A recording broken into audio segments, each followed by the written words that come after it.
Assalamualaikum warahmatullahi wabarakatuh. Perkenalkan, nama saya Siti Fadilah dari Prodi PAI 2D. Di sini saya akan menjelaskan tentang pengukuran dan penilaian. Di sini pengukuran dan penilaian adalah proses kuantifikasi suatu atribut secara sistematis. Sedangkan penilaian adalah proses interpretasi hasil pengukuran untuk membuat keputusan pendidikan. Fungsi penilaian di sini ada 4.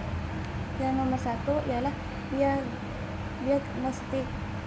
Diagnostik adalah mengidentifikasikan kekuatan, kelemahan, dan kebutuhan belajar peserta didik. Dan yang kedua ada formatif. Formatif ialah membantu kemajuan belajar selama proses pembelajaran untuk perbaikan. Dan yang ketiga sumatif. Sumatif adalah menentukan pencapaian hasil belajar pada akhir periode tertentu. Dan yang keempat ada selektif dan penempatan, ialah menentukan kelayakan atau penempatan peserta didik dalam program tertentu. Dan yang kedua, yakni saya akan menjelaskan tentang macam-macam tes hasil belajar. Di sini ada 2 macam. Yang pertama berdasarkan bentuk dan yang kedua berdasarkan tujuan. Yang berdasarkan bentuk ada 5, yakni yang pertama tes tulis. Tes tulis ialah seperti pilihan ganda, isian, esai, benar atau salah. Yang kedua tes lisan. Yang ketiga tes kinerja performance.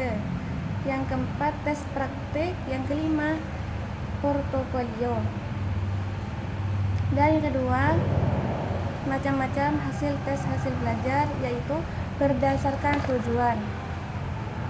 Tujuannya tes diagnostik, 2 tes formatif dan tes sumatif dan tes prediktif, dan yang terakhir tes penempatan.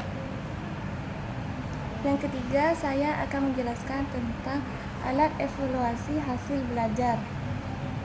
Di sini ada 4. Yang pertama tes, yang kedua non tes, dan yang ketiga portofolio, dan yang keempat dokumentasi.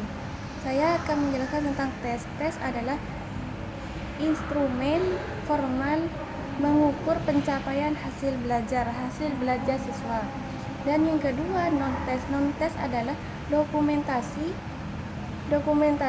angket, wawancara atau checklist, jurnal, dan skala sikap. Yang ketiga portofolio. Portofolio adalah koleksi hasil kerja peserta didik secara sistematis dan berkelanjutan.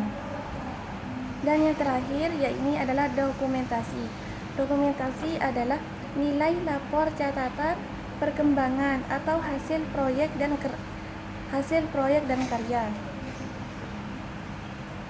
Proses sistematis untuk mengumpulkan informasi, menafsirkan, dan menggunakan data hasil belajar untuk meningkatkan kualitas pembelajaran. Sampai di sini. Assalamualaikum warahmatullahi wabarakatuh.